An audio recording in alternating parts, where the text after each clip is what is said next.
ప్రార్థన చేయండి. మీ అందరికీ వందనాలు. నుండి కీర్తనలు 130 కీర్తన వచనం వెంబడి వచనము చదువు. పరిశుద్ధ గ్రంథం నుండి 130 కీర్తన వచనం వెంబడి వచనం.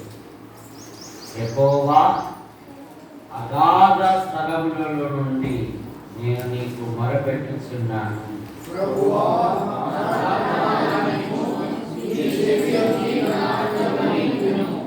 యెహోవా నీవు దోషములను కనిపెట్టి చూసిన ఎడల ప్రభువా ఎవరు నిలవగలరు?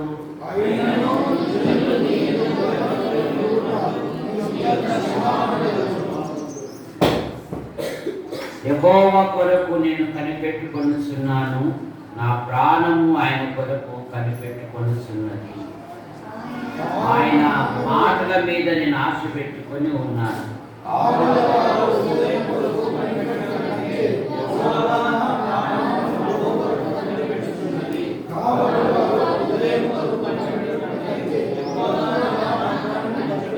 ఇశ్రాయేలు యెహోవా మీద ఆశ పెట్టుకొనుము, యెహోవా యొద్ద కృప దొరుకును, ఆయన యొద్ద సంపూర్ణ విమోచన దొరుకును.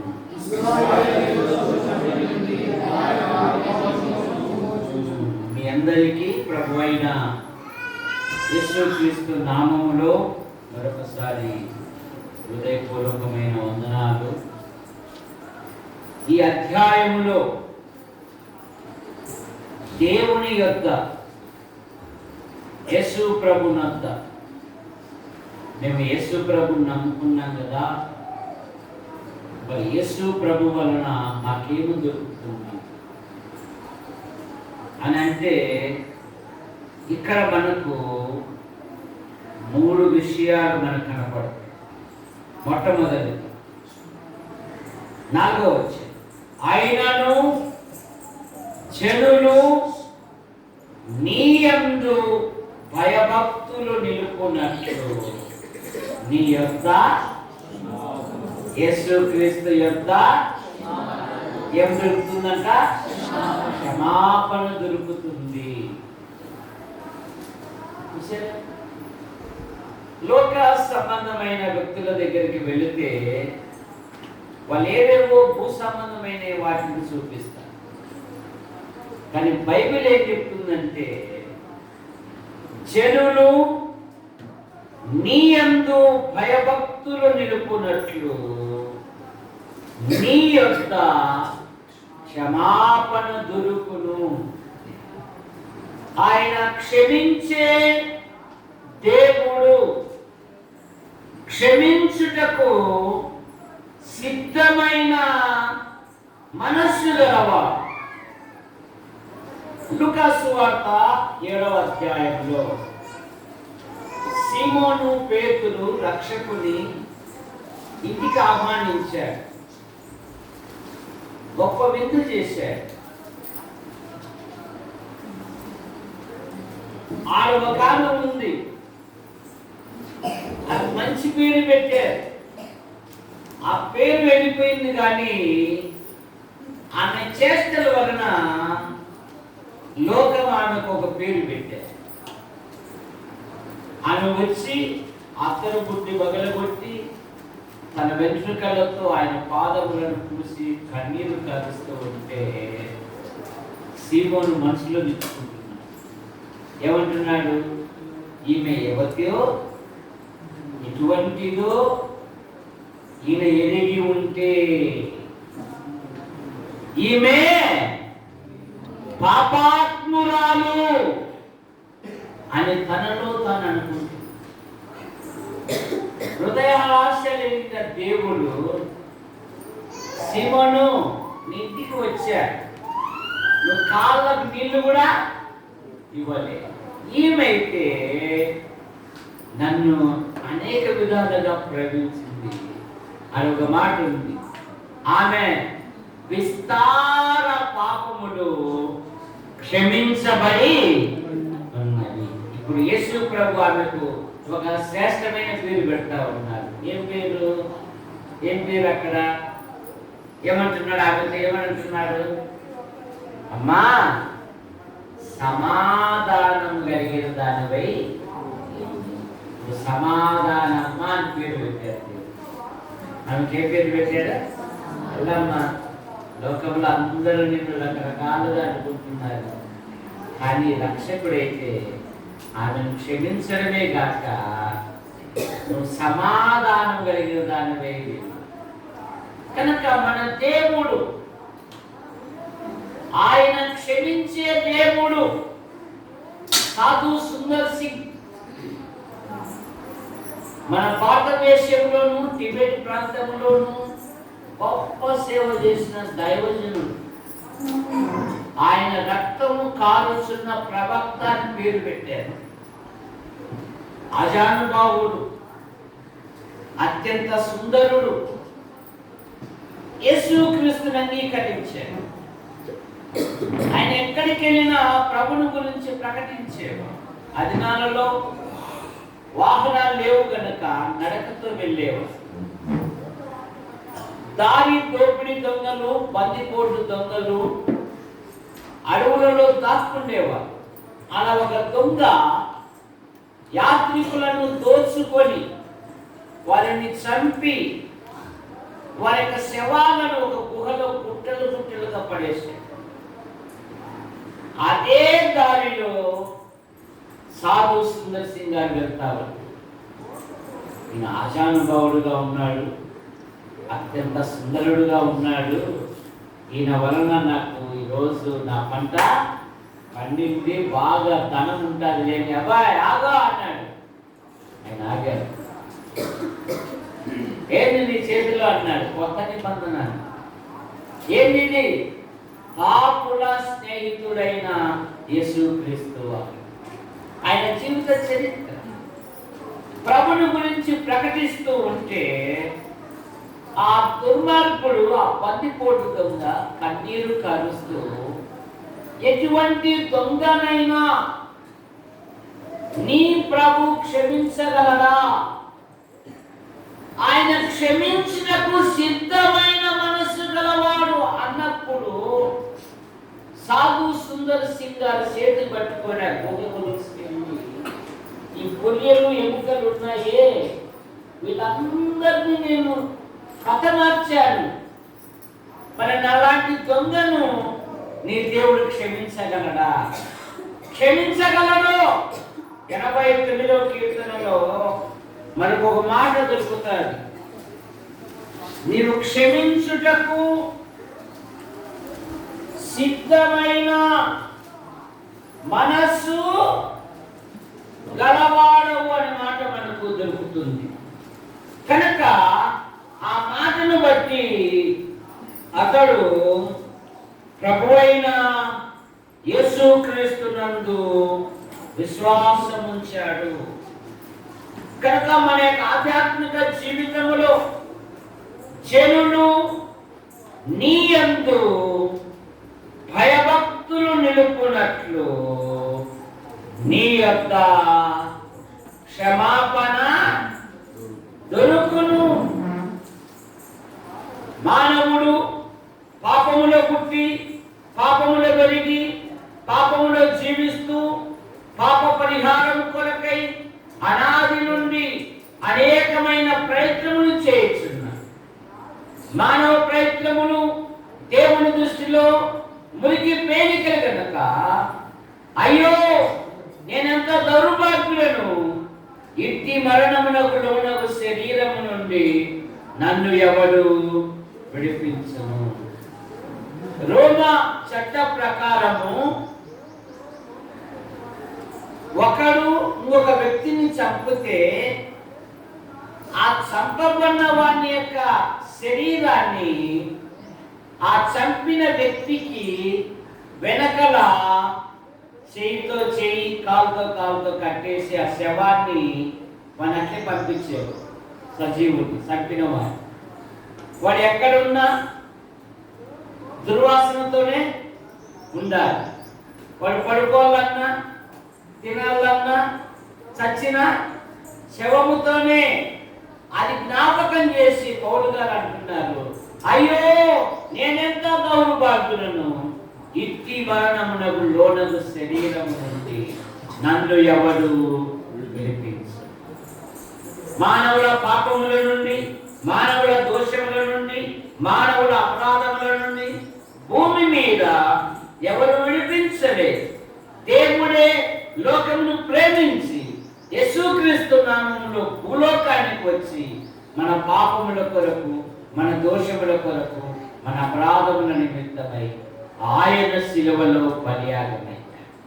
ప్రకటన గ్రంథం 1వ అధ్యాయం 6వ వచనములో మనలను ప్రేమించుచు తన రక్తము వలన మన పాపముల నుండి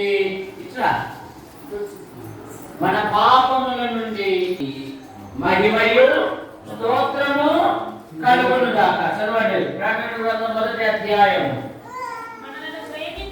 మనలను ప్రేమించుచు తన రక్తము వలన మన పాపముల నుండి మనలను విడిపించిన వారికి మహిమయు ప్రభావమును ఇవ్వవచ్చు.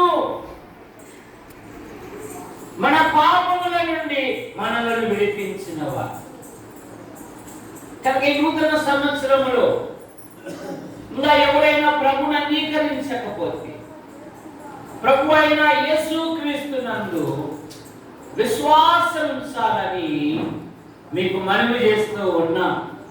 యేసుక్రీస్తు యొక్క ఎట్టి పాపినైనా క్షమించుటకు ఆయన సిద్ధమైన మనస్సు గలవాడు.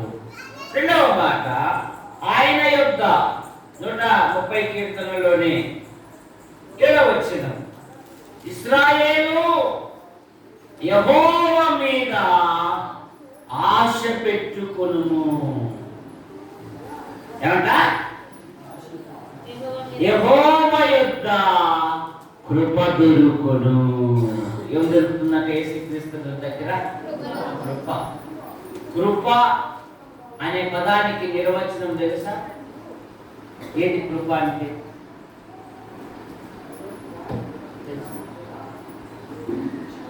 కృప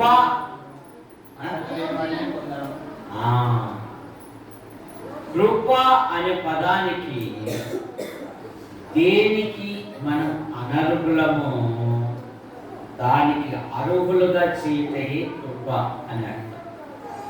2వ కొరింథీ పత్రిక 8వ అధ్యాయం 9వ వచనములో, మీరు మన ప్రభువైన యేసుక్రీస్తు కృపను ఎరుగుదురా. ఆయన ధనవంతుడై ఉండి మీరు తన దారిద్ర్యం వలన మీరు ధనవంతులు కావాలని మీ నిమిత్తము ఏమయ్యాడైనా దరిద్రుడయ్యాడు. మనలను ధనవంతులుగా చేయడానికి లోక సంబంధమైన ధనవంతులు కాదు, మనము పరలోక సంబంధమైన ధనవంతులము. చాలా మంది లోక సంబంధమైన ధనవంతులుగా ఇష్టపడుతూ ఉంటారు. మరి ఎఫెసు పత్రిక 1వ అధ్యాయం 3వ వచనంలో ఏం చదువుతాము? మన తండ్రి అయిన దేవుడు స్తుతింపబడును గాక. ఆయన పరలోక విషయములలో ఆత్మ సంబంధమైన ప్రతి ఆశీర్వాదము మనకు ఇవ్వబోతాడు కాదు, అనుగ్రహించేను, ఇచ్చేశాడు. ఆత్మ సంబంధమైన పరలోక సంబంధమైన ప్రతి ఆశీర్వాదం. పాత నిబంధనలో ఇశ్రాయేలీయులకు భూ సంబంధమైన వాగ్దానాలు, భూ సంబంధమైన వాగ్దాన దేశాన్ని ఇచ్చాడు. ఏది వాగ్దాన దేశం? ఇది ఇశ్రాయేలులకు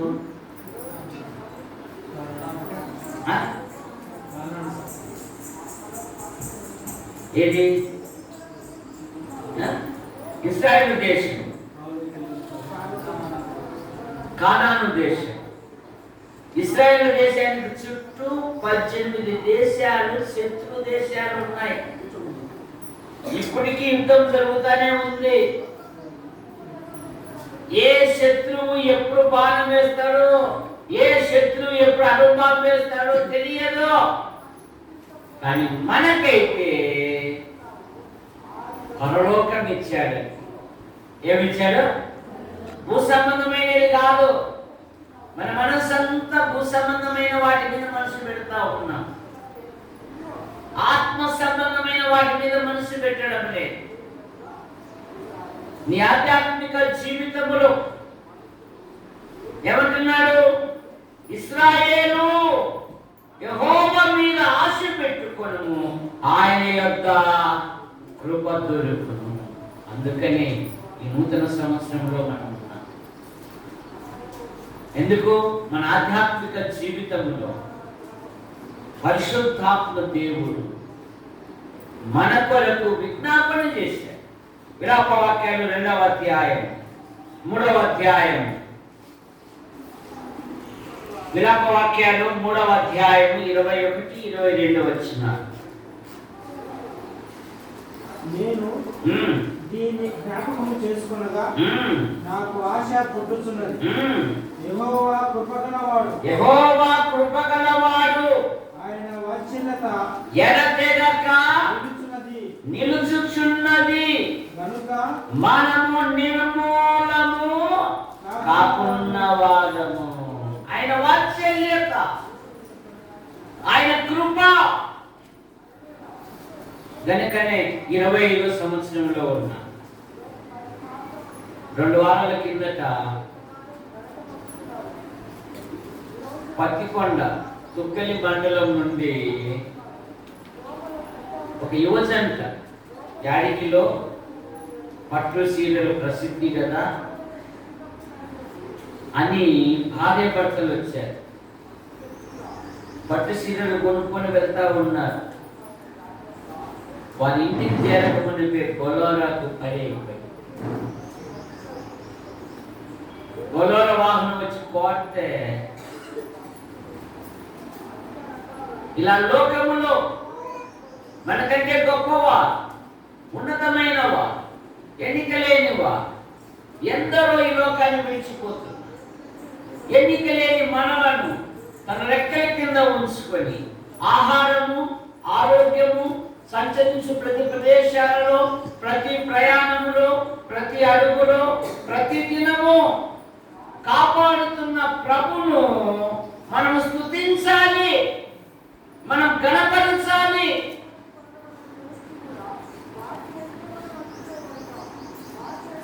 చాలా మంది ప్రభును స్తుతించడం మానేస్తున్నారు. ఇక్కడ ఇర్మియా అంటున్నాడు, దేవా నువ్వు ఎంతైనా నమ్మదగినవాడు, నువ్వు కోపించుచునే మా మీద వాత్సల్యం నూతనముగా చూపుతున్నావు, నువ్వెంతైనా కృపగలవాడు, నీ ఎంత కృప దొరుకును. లూకాసు సువార్త 13వ అధ్యాయం 8వ వచనములో ఈ భూమి ఎందుకు వ్యక్తమైపోలేదా, దీన్ని నరికించి వేయము అని అంటూ ఉంటే తోటమాలి ఏమని ప్రార్థన చేస్తున్నాడు? అయ్యా ఈ సంవత్సరము కూడా ఉండనిమ్ము, అది ఫలించితే సరే,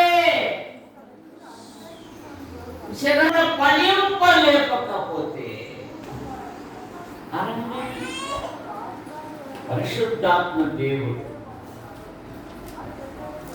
ఆయువు పెంచి ఆయుసిస్తే నువ్వు ప్రభుని స్తుతించడం లే, నువ్వు ప్రభుని కనపరచడం లే, నువ్వు ప్రభుని కొనియాడాలి. జనులు నీ యందు భయభక్తులు నిలుపునట్లు నీ యొద్ద క్షమాపణ దొరుకును. 94వ కీర్తన 94వ కీర్తన 18లో వచ్చింది. నా కాలు జారెనని నేననుకొనగా యెహోవా నీ కృప నన్ను బలపరుచుచున్నది. అయిపోయి సుదర్శనం హార్ట్ అటాక్ వచ్చాడు, ఆపరేషన్ ఇచ్చాడు, ఆరోగ్యం ఇచ్చాడు. ఇప్పుడు మందిరంలో చక్కగా ప్రభును కొనియాడుతూ ఉన్నాడు. భక్తుడు ఏమంటున్నాడు? నా కాలు చాలనని ఒరే పశుభూతం తొందరలో బస్ స్టాండ్లో ఆ రోడ్లో దాని అటు నుంచి పక్క పెట్టాను దాన్ని అయిపోయిన తనకై బదిలింది అనుకున్నా దేవుడు పెట్టారు, కాకపోతే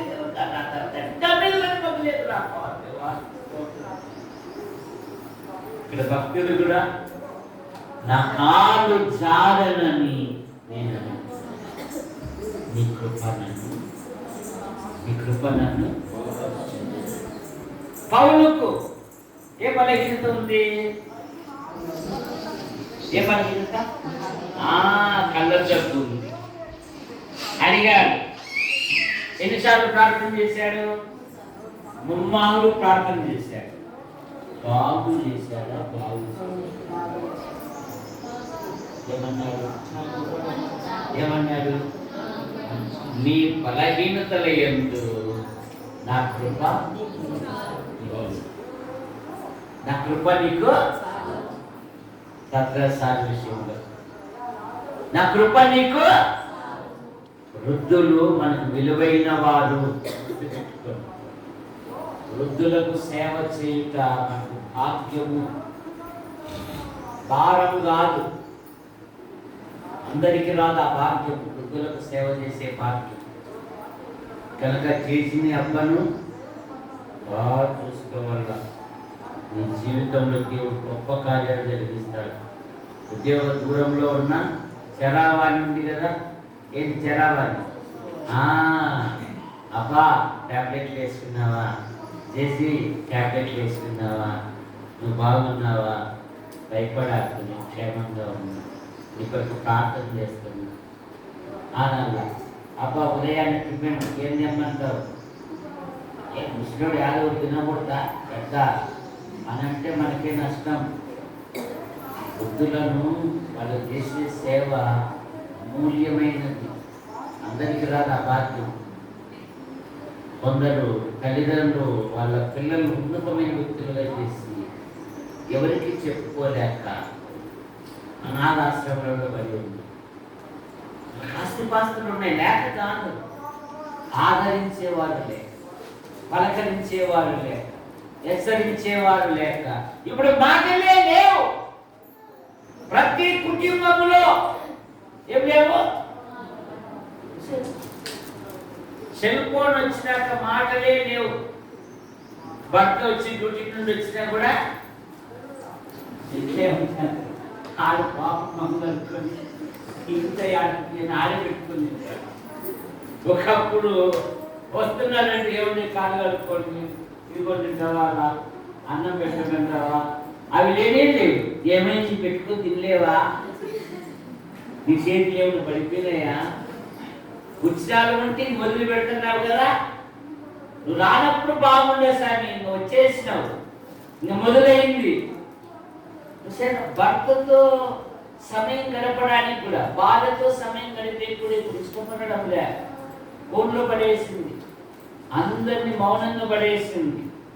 అలాగైతే నష్టపోతాం. మీ కుటుంబంలో దేవుని స్తుతించాలి, దేవుని ఘనపరచాలి, దేవుని మహిమపరచాలి, దేవుని హెచ్చించాలి. ఒక కుటుంబీకునిగా ఒక గొప్ప తీర్మానం చేసుకోవాలి. యెహోషువ ఏమన్నాడు? నేనును నా ఇంటి వారును. ఒక గొప్ప తీర్మానం. ఒక తండ్రిగా తన భార్య పిల్లల గురించి ఒక సాక్ష్యం ఇస్తున్నాడు. ఎవరితో నాకెందుకు? మన మనసంతా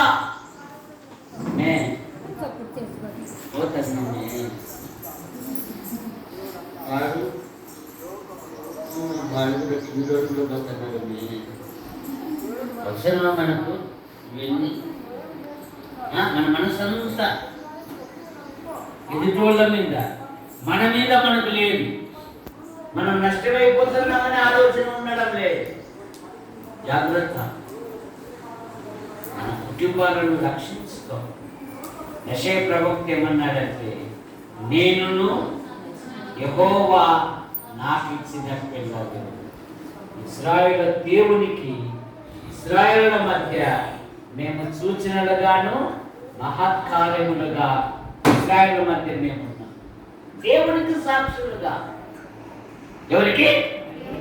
దేవునికి సాక్షులుగా ప్రజల మధ్య ఉన్నాము. ఒక సాక్ష్యం. జీవితం. దావీదు కత్తి పట్టాడంటే సింహము ఉండే ధైర్యం కలిగిన వాడు కూడా దిగులవుతాడు. కానీ దావీదు తన కుటుంబం గురించి ఏమని ప్రార్థన చేశాడు? ఏమని చేశాడు? 6 గుడ్లు 3 లెగ్ పీసులను ప్రార్థన చేశాడా? ఏమని ప్రార్థన చేశాడు? 2 సమూయేలు గ్రంథం 7:9 దయచేసి నీ దాసుడైన నా కుటుంబము నిత్యము నీ సన్నిధిలో ఉంటున్నట్లు. ఏం కోరుకున్నాడు ఆయన? నా కుటుంబము నీ సన్నిధిలో. ముందు పోతే పుష్పరాజు గారు కసవు సార్, ముందు పోతే బాత్రూమ్ గడపమంటాడు సత్యరాజు సార్, ముందు పోతే పని చెప్తాడు. అంతే పని కరెక్ట్గా పోతా ఏ పని కానీ కొట్టుకోండి. ఎందుకంటే అసలే ఇస్త్రీ 20 రూపాయలు అట్లా సీదా నలిగిపోదు, చెమట పట్టదు. దేవుడు ఆశీర్వదిస్తాడు. ఇది నాది. ఈ మందిరములో, ఈ ప్రదేశంలో చేసే ప్రతి పని నేను దేవునికి చేస్తున్నాను అన్నప్పుడే దీవించబడతావు. మనుషులకు కాదు. ఎవరు చేస్తున్నాను? సత్రాసారు కాదు. దేవుడు ఒక దైవజనునిగా చేశాడు. సౌలు పడివాడు సాక్ష్యం ఇస్తున్నాడు. ఈ పట్టణములో ఒక దైవజనుడు ఉన్నాడు. అతడు బహు కనుడు. అతడు చెప్పు మాటలలో ఏదియో తప్పిపోలేదు. కనుక యెహోవా యొద్ద 1 క్షమాపణ దొరుకుతుంది, 2 కృప దొరుకుతుంది. ఇప్పుడు 7వ మాట, 3వ మాట 130 కీర్తనలోని 3వ మాట 7వ వచనంలో, ఇశ్రాయేలు యెహోవా మీద ఆశ పెట్టుకొనుము, యెహోవా యొక్క కృప దొరుకును, ఆయన యొక్క సంపూర్ణ విమోచనము, ఆయన యొక్క సంపూర్ణమైన విమోచనము దొరుకును. యేసుక్రీస్తు దగ్గర సంపూర్ణమైన విమోచనము. మనుష్య కుమారుడు పరిచారము చేయించుకున్నటకు రాలేదు కానీ పరిచర్య చేయుటకును అనేకులకు ప్రతిగా పాప క్షమాపణ కొరకు, పాప విమోచన కొరకు తన ప్రాణమును బలిగా ఆయన విమోచించాడు. దేవుడు తన స్వరక్తం ఇచ్చి సంపాదించిన సంఘము, మన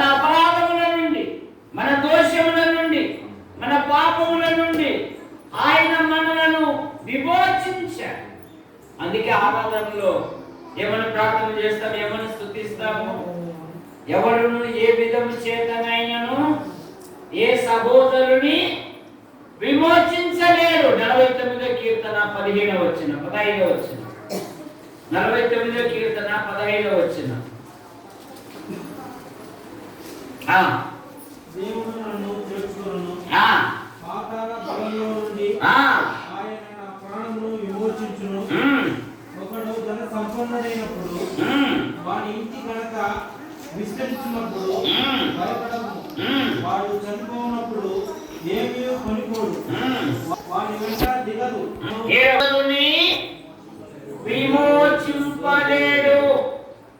వాడు కుళ్ళు చూడక నిత్యం బ్రతుకున్నట్లు వారి నిమిత్తము దేవుని సన్నిధిని ప్రాయశ్చిత్తము చేయగల వారు ఎవరును వారి ప్రాణ ఉన్నది. వారి ప్రాణ విమోచన క్రయధనము ధర్మశాస్త్రం యొక్క శాపము నుండి ఆయన మనలను విమోచించెను. గలతీ పత్రిక 3వ అధ్యాయం, గలతీ పత్రిక 3వ అధ్యాయం 13-14 వచ్చిన.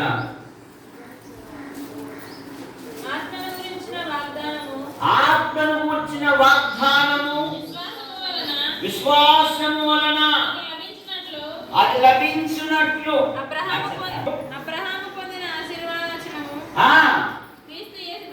క్రీస్తు యేసు ద్వారా అన్యజనులు కలుగుటకై క్రీస్తు మన కొరకు శాపమై మనలను ధర్మశాస్త్రము యొక్క శాపము నుండి విమోచించు. ఆయన మనలను విమోచించాడు. పాపముల నుండి, దోషముల నుండి, అపరాధముల నుండి ఆయన మనల్ని రక్షించాడు. కనుక యేసు క్రీస్తు దగ్గర 1 క్షమాపణ దొరుకుతుంది, 2 కృప దొరుకుతుంది, 3 విమోచనం దొరుకుతుంది, 4 నిత్య జీవము. యోహాను సువార్త 3వ అధ్యాయం 36వ వచనం. కుమారుని యందు విశ్వాసముంచువాడే నిత్య జీవము గలవాడు.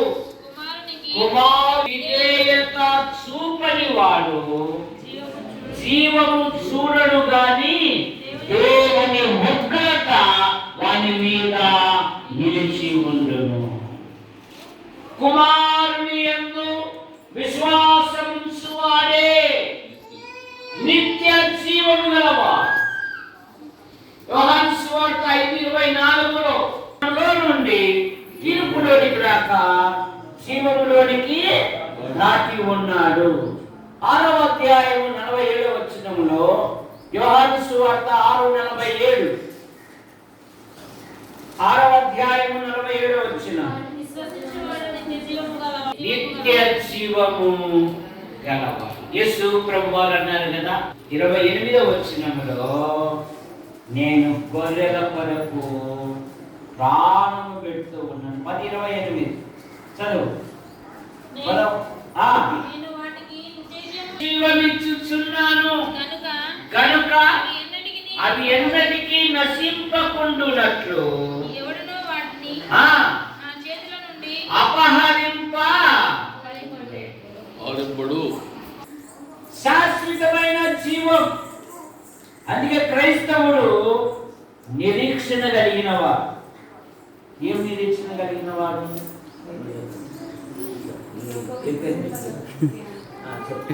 ఏం నిరీక్షణ? క్రైస్తవుడు అనగానే నిరీక్షణ కలిగిన. ఆ మధ్య ధనవంతుడికి హార్ట్ అటాక్, డాక్టర్ దగ్గర వస్తే డాక్టర్ టెస్ట్ చేస్తుంటే డాక్టర్ నవ్వుతున్నాడు. రోగి అంటున్నాడు, ఏ సార్ నవ్వుతున్నావు అంటే, ఆయా సాధారణంగా ఉంటే లప్ డబ్ అని కొట్టుకోవాలా, కానీ నీకుండే మాత్రం లప్పని కొట్టుకోలేదు కదా, డబ్బు డబ్బు డబ్బు అని కొట్టుకుంటుందయ్యా. ఏం సార్ అంటే నువ్వు తొందరగా డబ్బా ఎక్కుతావంటే వాడు అంటున్నాడు నా బ్యాంకు నా షేరు. చూసారా, నేను ఇద్దరే కాదు మనకి ధనవంతునికి. కానీ క్రైస్తవుడైతే సార్ టెస్ట్ చేయండి, భయపడాకండి. ఒకవేళ దేవుడు కృప చూపి ఆయన ఇచ్చే పిల్లల కొరకు బతుకుతాను, ఒకవేళ ఆయన పిలుచుకుంటే నేను ఈ లోకం విడిచి ఆయనతో ఉంటాను. క్రైస్తవుడు అనగా నిరీక్షణ కలిగిన వాడు. ఏం కలిగిన వాడు? ఇక్కడ కళ్ళు మూస్తే అక్కడ కళ్ళు తెరుస్తాడు. అంతేబడింది ఒక స్థలము నుండి ఇంకొక వారి పితరుల యొద్దకు చేర్చబడింది. క్రైస్తవుడు అంటే నిరీక్షణ కలిగిన వాడు. నేను ఇక్కడ కళ్ళు మూస్తే నేను అక్కడ కళ్ళు, పరిశుద్ధులందరి ఎదుట ఆయన నన్ను ప్రశంసిస్తాడు. అగ్రిప్ప గారని గొప్ప సేవ చేసిన దైవజనుడు, పొద్దుటూరు దగ్గర ఆయనది కొత్త పని, అనంతపురంలో గొప్ప సేవ చేశారు. ఆ దినాలలో నీతిమంతి ఇంటికి తీసుకెళ్ళు అంటే రిక్షావాడు సరాసరి సాయినగర్లో ఉంటున్న బైబిల్ స్కూల్కి తెచ్చి, ఆయన మనవడు కోలూరులోని టీచర్ వ్యవసాయం గారు ఎక్కువ మీటింగ్లు పెట్టేటప్పుడు ఒకప్పుడు బ్రదరన్ వాళ్ళు చక్కని మీటింగ్లు పెట్టారు. ఆయన చనిపోయారు, అనారోగ్యంతో ఆసుపత్రికి చేస్తే అందరూ వచ్చి వలవలవల ఏడుస్తున్నారంట. ఆయన ప్రభు దగ్గరికి పోతాడు, అట్టి దశలో కూడా రే ఎవరో మిమ్మల్ని ఏడవమని అనేది కట్ట తీసుకురాడు, నాకు బీపుతాను, నేను ఎక్కడ పోతాను, నాకు దేవుని దగ్గరికి పోతాను. మరణంలో కూడా అంతిమ దశలో కూడా ఆయన ఏమంటున్నాడు, ఒకవేళ ఇక్కడ నేను ప్రాణం విడిస్తే ప్రభు దగ్గరికి పోతాను, ఎవరో మిమ్మల్ని ఏడవమని అనేది ఏడిచే మీకు నేసుడు అంటున్నాడంట. ఏడిచే ఆ భక్తులు వాళ్ళని అనుభవించారు.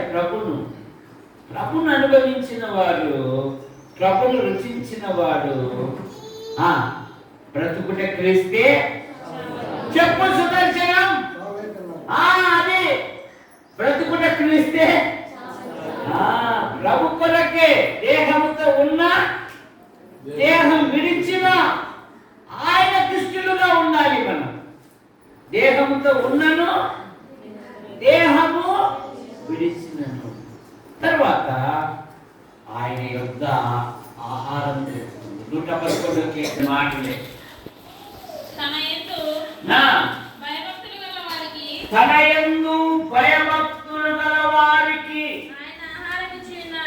ఆయన ఆహారం ఇచ్చుచున్నాడు కాదు, ఇచ్చి ఉన్నాడు. తన యందు భయభక్తులు గల వారికి ఆయన ఆహారం ఇచ్చు దేవుడు. కన్న చెప్పులు వేసుకోవడానికి కూడా సమయం లేదు దావీదు. ఏం వేసుకోవడానికి? అరణ్యంలో ఉన్నారు. బర్జిలై అనేట ఆయన ధనవంతుడు ఆహారం పంపించాడంటే అరణ్యం. ఏం పంపాడు? తన ఎందుకు భయభక్తులు గలవారు.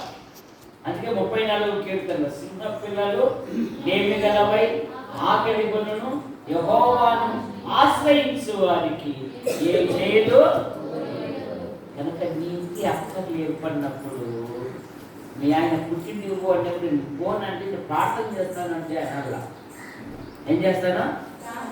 క్రైస్తవ స్త్రీ ప్రార్థన చేయి, నీ ప్రతి అవసరం తీరుస్తాడు. ఫిలిప్పీ పత్రిక 4:6 దేనిని గొర్చియు చింతపడబడి కానీ ప్రతి విషయమునందు ప్రార్థనా విజ్ఞాపనముల చేత కృతజ్ఞతా పూర్వకముగా మీ విన్నపములు దేవునికి 19వ వచనం కాగా దేవుడు తన ఐశ్వర్యం చొప్పున క్రీస్తు యేసు మహిమలో మీ ప్రతి అవసరము మీరు అడుగు వాటి కంటే ఊహించు వాటి కంటే అత్యధికముగా ఇచ్చేది. ఇక 6వ మాట, ఆయన యొక్క యాకో పత్రికలు అదే కదా, మీలో ఎవరికైనాను జ్ఞానం మొదలుగా ఉన్నాయే కదా, అతడు దేవుణ్ణి అడగవలను. ఆయన ఎవరిని గద్దింపక అందరికీ ధారాళముగా సుదర్శనం గారికి 2 మనమనులు ఇప్పుడే పొట్టేలు మాంసం తెచ్చాడు, అందులో ఒక లెగ్ పీస్ మాత్రమే ఉంది. ఎవరికి ఇచ్చాడు? పెద్దోళ్ళకి ఇచ్చాడా, చిన్నకి ఇచ్చాడా?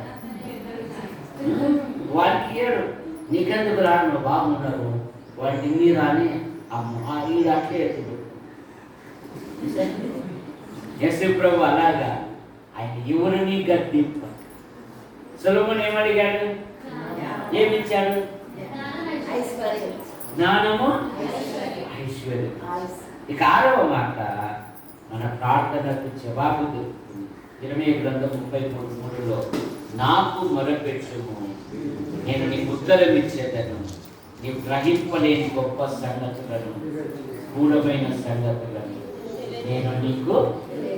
కనుక ఆయన యొక్క, యేసుక్రీస్తు యొక్క 130 కీర్తన 4వ వచనములో, ఆయనను జనులు నీ యందు భయభక్తులు నిలుపునట్లు నీ యొక్క క్షమాపణ, మన ప్రభు అయిన యేసుక్రీస్తు యొక్క 1 క్షమాపణ దొరుకును, 2 కృప దొరుకును, 3 విమోచనము దొరుకును, 4 నిత్య జీవము దొరుకును, 5 ఆహారము దొరుకును, 6 జ్ఞానము దొరుకును, 7 ప్రతి ప్రార్థనకు జవాబు దొరుకును. యేసుక్రీస్తు యొక్క నువ్వు చేసే ప్రతి ప్రార్థనకు ఆయన అద్భుతమైన జవాబిచ్చే దేవుడు. మీ అందరికీ వందనాలు.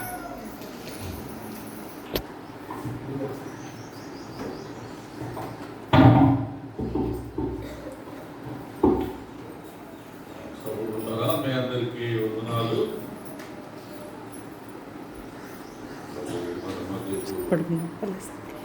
దేవుడు మన సహోదరుడు అన్నగారిని పంపించాడు.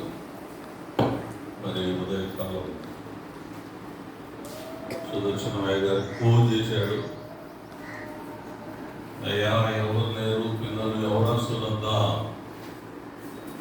పనుల మీద వెళ్ళిపోయినారు అని చెప్పాం. అయితే దేవుడు వల్ల మరి ఆట వస్తుంటే ఆటలో ఆయన మన మధ్య వాక్యము దేవుడు ఆయనలో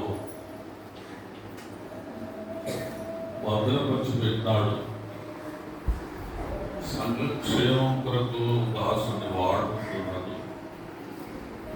అంటే సంఘంలో ఆత్మలు ఎన్నో రక్షింపబడాలని, ఉజ్జీవింపబడాలని, అది నాకైతే ఆయన వాక్యం మీద ఆశ ఉంటుంది. అంతేకాదు మనందరికి కూడా వినాలని ఆశే, ప్రోత్సాహకరంగా ఉంటుంది, హెచ్చరిస్తుంటాడు, గర్దిస్తుంటాడు. మన మనసులు పక్కకు పోకుండా దేవుడు ఆయనకి ఇచ్చినటువంటి ఆ కృపావరంతో నడిపిస్తుంటాడు. దేవుడు నామానికి మహిమ. మరి నేను మన విన్న వాక్యంలో ఎన్నో హెచ్చరికలు, 7 కృపావరాలు దేవుడు మన మధ్యకు తీసుకొచ్చి మనకు వినిపించినాడు. విషయాలన్నింటినీ మనము దాచుకోలే. ఎక్కడ అంటే మన హృదయం అనేటువంటి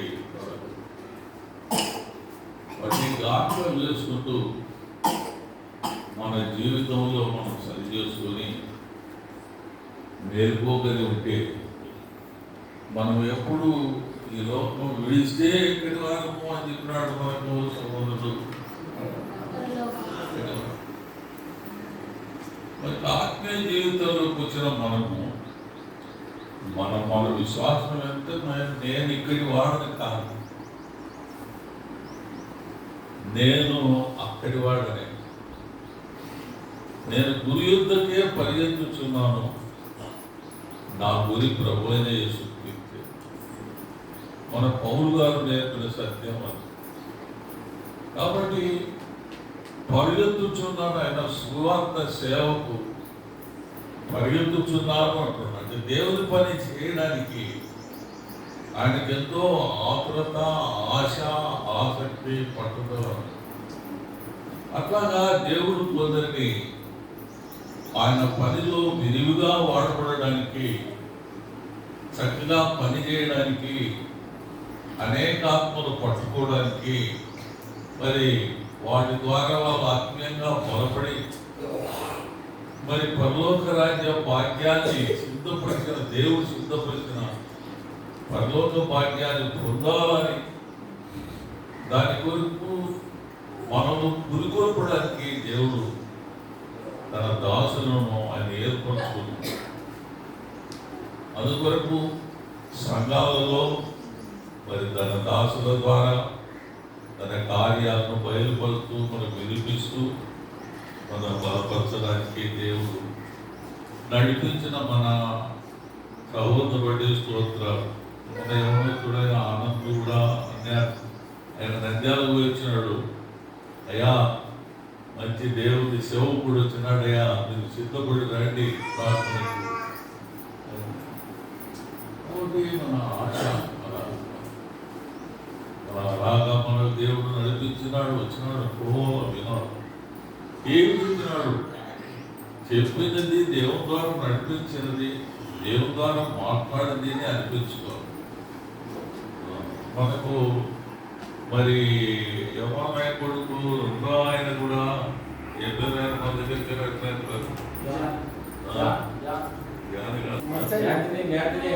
బ్యాచులర్ కూడా ఏమన్నారంటే, దాంట్లో మనకు కృపావరం ఉందయ్యా, దేవుని కృపావరం. కాబట్టి దేవుడు వాడుకునేటువంటి సహోదరులు ఉన్నారు. దేవుడు మాట్లాడి మన ఆత్మలను గట్టిగా పట్టుకొని మన ఆత్మలు ఆయన కార్యాలు జరిగించడానికి ఆయన సాధనాలుగా వారు మన మధ్య కూర్చుంటారు. కాబట్టి ప్రియమైన సహోదరులారా, విన్న వాక్యం ద్వారా మనం ఆత్మీయంగా వేలు పొందుదాం. విన్న వాక్యాలు రాసుకోవాలి. ఆ ఇంటికాడికి పోయినాక మనకు సమయం ఉన్నప్పుడు వాటిని ఈరోజు మనం దాసు ద్వారా ఏం బోధించినాడు ఆ పాఠాన్ని అంతా మనం పునర్విమర్శ చేసుకుంటే, పునర్విమర్శ అంటే జ్ఞాపకం చేసుకుంటే, పునర్విమర్శ అంటే నెమరు చేసుకుంటే, పశువులు గబగబా మేత వేస్తాయి, నెమ్మదిగా కూర్చున్న తర్వాత నెమ్మదిస్తాయి. అంటే తినే ఆహారం మేత వేస్తాక నమ్మిది తర్వాత జీర్ణాశయాలు. కాబట్టి మనం విన్న వాక్యాన్ని మరలా నెమ్మరేసుకోవాలి.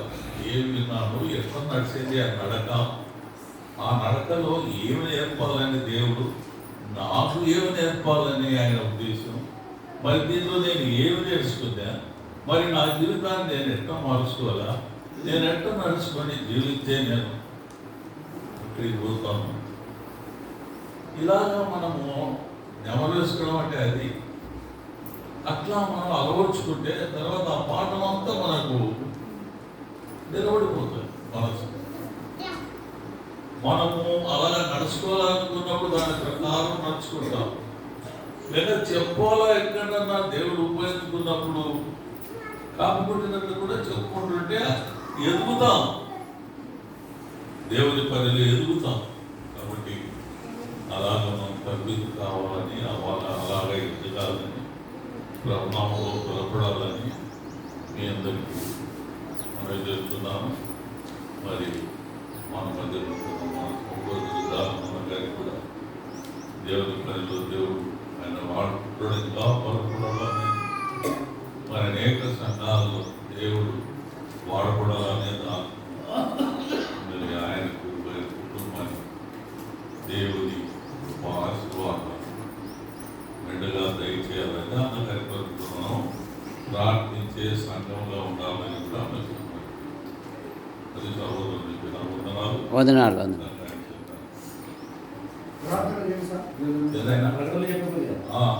చెప్తారు మన సహోదరులు చెప్తారు. ప్రార్థన దయచేసి ప్రార్థన చేసుకుందాం. నాయన కృపగల మా ప్రభువా, అనేక లేఖనాల సత్యాలు నాయన పరలోక సంబంధమైనటువంటి విషయాలు మాకు ఎరుకపరిచినారు, వినిపించినారు. విన్న వాక్యం మా హృదయాలు భద్రపరుచుకొని ఆత్మీయంగా జీవించే జీవితంలో బలవంతమైనటువంటి జీవితంలో మేము సాగిపోవడానికి సాధనాలుగా వాడుకోవడానికి ఈ కార్యం మా హృదయంలో జరిగించండి. వచ్చిన ప్రతి సహోదరులలో ఈ కార్యం జరిగించండి దేవా. మరి సాయంకాలం జరిగే కూడిక, మరి సాయంకాలం ఇక్కడికి రాబోయేటువంటి వారినట్టు మరి ఆయా సహోదరులు ఆయా సంఘాల నుండి వచ్చేటువంటి వారందరినీ కూడా క్షేమంగా మా మధ్యకు నడిపించండి. జరిగే ఆ కూడికలో మీరుని మహిమ పొందండి. మీ నామముకు మన మహిమ ఘనత ప్రభావం చెల్లించుకోండి. మా ప్రియుడ, మా రక్షక జరిగే కార్యక్రమం అంతటినీ మీ చేతులకు అప్పగించుకుంటూ మీకే మా స్తుతులు స్తోత్రాలు చెల్లిస్తూ మా ప్రేరకుడైన యేసుక్రీస్తు వారి నామంలో ప్రార్థించి వేడుకుంటున్నాం తండ్రి. ఆమేన్.